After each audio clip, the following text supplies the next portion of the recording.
Bismillahirrahmanirrahim. Assalamualaikum warahmatullahi wabarakatuh. Hai teman-teman, apa kabar? Semoga semuanya sehat selalu ya. Oke, semoga hari ini kita diberikan kemudahan dalam belajar. Amin. Ya, teman-teman, sebelumnya kita sudah belajar tentang bagian-bagian dan fungsi pada tubuh hewan.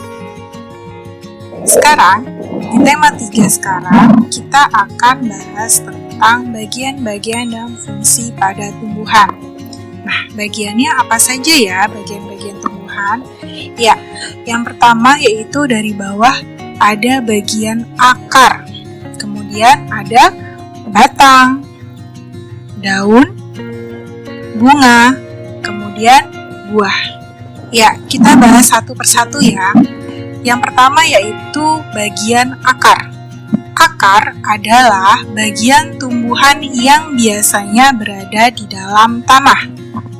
Fungsi akar yaitu yang pertama, menyerap air dan bahan makanan atau zat hara dari tanah. Kemudian fungsi yang kedua yaitu berdiri kuat atau fungsinya untuk menopang tumbuhan sehingga tumbuhan tidak mudah tumbang. Fungsi yang ketiga yaitu sebagai tempat menyimpan cadangan makanan. Nah, cadangan makanan itu disebut umbi akar. Contohnya pada tumbuhan seperti singkong, wortel. Oke, akar terdapat 2 jenis akar, yaitu yang pertama akar serabut, kemudian yang kedua ada akar tunggang. Oke, yang pertama akar serabut.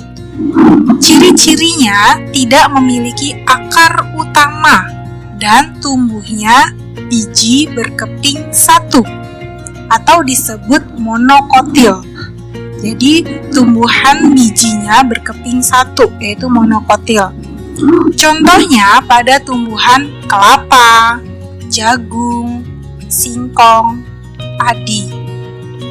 Yang kedua yaitu akar tunggang. Ciri-cirinya memiliki akar utama dan tumbuhan biji yang berkeping 2 atau disebut dikotil. Contohnya pada tumbuhan seperti apel, jeruk, mangga. Oke, sekarang bagian yang ketiga yaitu batang. Batang adalah bagian tumbuhan yang ada di atas tanah. Fungsi batang antara lain yang pertama adalah tempat tumbuhnya daun, bunga, dan buah. Yang kedua, fungsinya yaitu mengedarkan air dan mineral yang diserap akar ke seluruh bagian tumbuhan. Yang ketiga, fungsinya adalah tempat cadangan makanan seperti pada tanaman atau tumbuhan tebu, sagu. Pada batang terdapat 2 jenis batang. Nah, batang mempunyai 2 jenis batang, yaitu batang keras dan batang lunak. Yang pertama yaitu batang keras. Contohnya apa saja ya? Ya, contohnya batang keras yaitu seperti pohon jati, kemudian pohon mangga, pohon jeruk. Nah, kalau batang lunak contohnya apa ya teman-teman? Ya, contoh batang lunak yaitu seperti pada pohon pisang, bayam, kangkung, seledri. Oke, sekarang bagian yang ketiga yaitu daun. Daun fungsinya yang pertama adalah tempat berlangsungnya fotosintesis atau proses pembuatan makanan dengan menggunakan cahaya matahari, air, dan karbon dioksida. Fungsi yang kedua yaitu tempat bernapas atau respirasi. Fungsi yang ketiga yaitu sebagai tempat terjadinya penguapan atau gutasi pada tanaman. Daun mengandung zat hijau daun atau yang disebut klorofil. Oke, selanjutnya bentuk-bentuk daun. Yang pertama yaitu bentuk daun menyirip.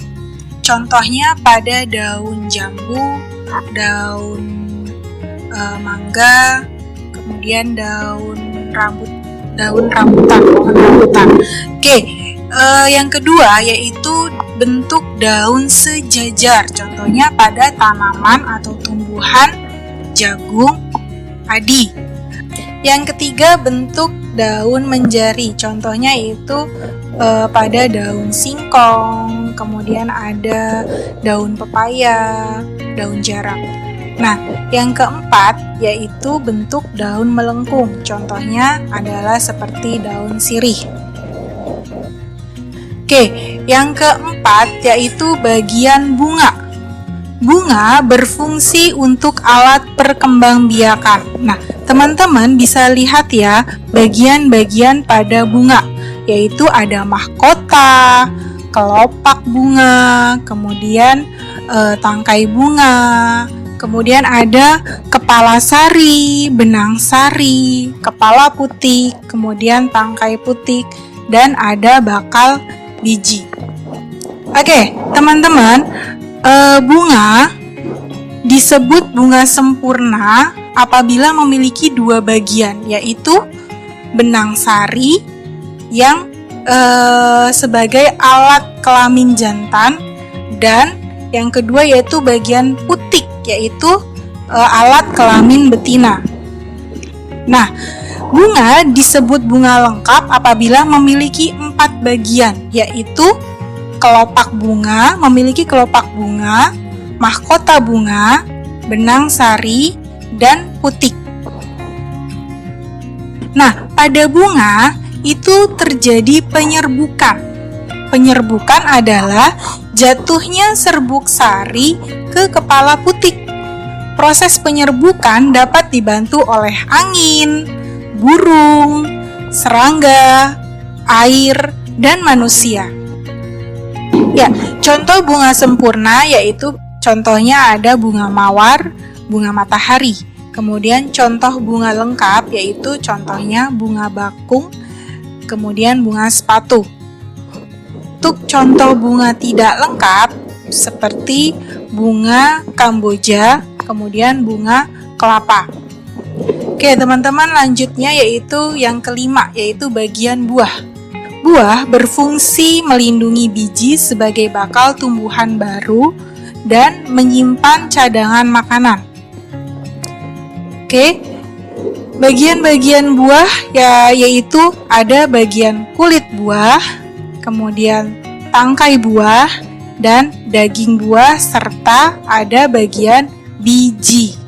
Oke, bagian yang keenam yaitu bagian biji. Biji adalah bakal biji hasil pembuahan yang terjadi akibat penyerbukan. Nah, teman-teman, di sini ada tabel perbedaan antara tumbuhan monokotil dengan tumbuhan dikotil.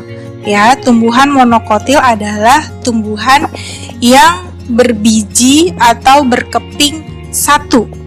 Ya, tumbuhan yang berbiji atau berkeping satu. Pada tumbuhan contoh di tabel adalah tanaman jagung. Kemudian yang kedua yaitu tumbuhan dikotil. Tumbuhan dikotil itu tumbuhan yang berkeping dua.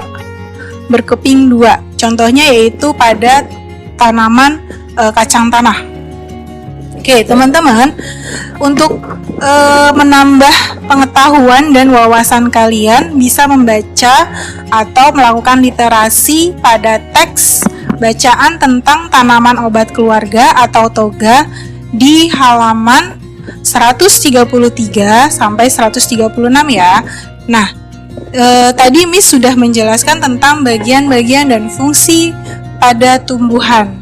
Nah, tugas kalian yaitu yang pertama, bacalah teks yang berjudul keistimewaan klorofil pada halaman 27 sampai 28 dan kerjakan latihan halaman 28 nomor 1 sampai 5 ya. Kemudian tugas yang kedua yaitu kerjakan halaman 132 atau tentang cara mencintai tumbuhan dan hewan. Nah, teman-teman jangan lupa ya dikerjakan tugasnya dan dikumpulkan ke guru kelasnya masing-masing. Oke, selamat mengerjakan ya teman-teman. Tetap semangat belajarnya. Terima kasih. Wassalamualaikum warahmatullahi wabarakatuh.